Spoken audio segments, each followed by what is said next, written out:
It's time to create a new booking. There are a few ways to create a booking. You'll be able to create it from the account.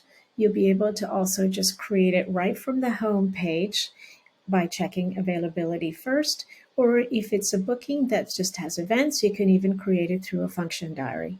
But for this one, I'm going to show you how to create one from the account. Many times users find this much easier because they're talking to the customer and they're just going to first pull up the account. So let's pull up the account first. And when you click onto it, as you know, you're in. If you see, you will see tabs. So go to bookings. You see there's already one booking here, but here we're going to just go ahead and click on the new button. And it's a booking, not a maintenance. Maintenance is if you have to block off some rooms for out of order. So if it's a booking, click on next. And on this new booking window, you will just complete all of the fields that are required. You'll have the meeting name, the property, the arrival date, departure date. If there's an agency involved, you would enter that here. Let's say it's this. And you fill in all of the fields and you will click on Save. So when you hit Save, you are taken back to the account. You just find the booking that you've just created, which is this one, Taylor's VIP Tour. I'm going to click on it to open it, and it's time to put the room block. So I will go up to the room block manager and click on the arrow.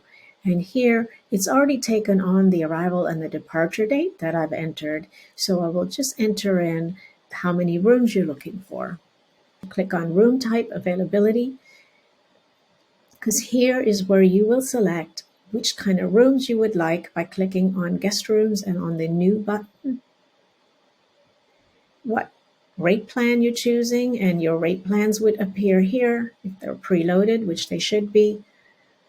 Your occupancy type, how many rooms, etc. And you will click on Save. Clicked on Save, and I will see that I've got my Junior King Suite, and I have selected 10 for each night. Now, what's important here is you want to denote which is the first and the last night of the stay for that room type. So you place a tick box on here. You just click on the checkbox. And so the first night's going to be the 28th, and the last night is going to be the 29th, because they're actually checking out on the 30th. So I'm going to do it this way. I can also, you will have rates appearing here because chances are your system was set up with the rates preloaded and predefined by your admin, but you can adjust them. You can put a different rate in here, or in this case, I'm going to enter in a rate and click on Save.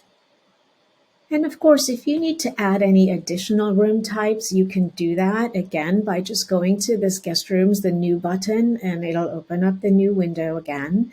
If you needed to change one day, let's say they wanted to change this on the first day from 10 to 20 suites, you can just go right into the field and just click into it and save. Next few lessons, we will of course show you how to add an event, how to add packages, and how to run BOs, how to merge contracts. This is the start of the booking.